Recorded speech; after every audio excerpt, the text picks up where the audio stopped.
if we talk about pharmacoeconomics in general, we have to start out with where the need falls.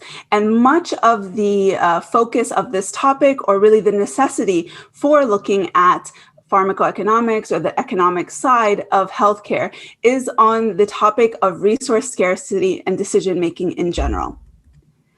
If we look at our current realities meaning what we basically have to deal with on a day-to-day basis, we have limited finite resources. So resources aren't endless, regardless of where you are. And I know this really differs in terms of your accessibility resources based off where you are in the world, because we have a very diverse audience. But in general, no matter where you are, the principle of limited finite resources exists.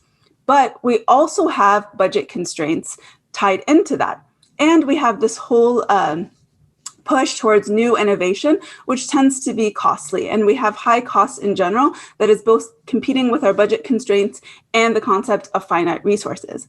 But as we progress too, and there's more innovation in general, we have many competing choices. There's so many options to choose from, which leaves us thinking, how do we manage that? How do we begin to allocate that limited finite resources given what we need to decide on?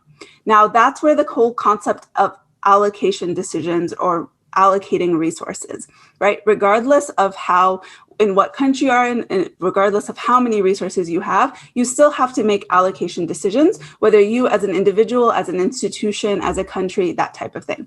So when we think about allocation decisions, we think about what, how, and to whom are we spending our time and resources, given that current reality.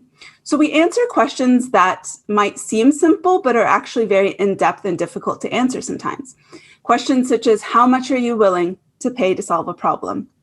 How much are you willing to pay to save a life or extend a life for a year?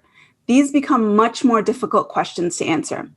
Questions such as, what should policymakers and society be willing to pay for an additional or incremental unit of health gain? Big questions that require us to systematically break them down in order to better allocate resources. Because like we had mentioned, there's never a blank check in healthcare. No matter how wealthy you are, there are always limitations as to how much you can spend on something. So when you start thinking about allocation decisions, you have to think, how do you objectively decide where to allocate your resources, right? How do you start thinking through what you're going to pay for and what you're not going to pay for? And when you have more information and you're better equipped with better information, then you can more efficiently assign your resources in general.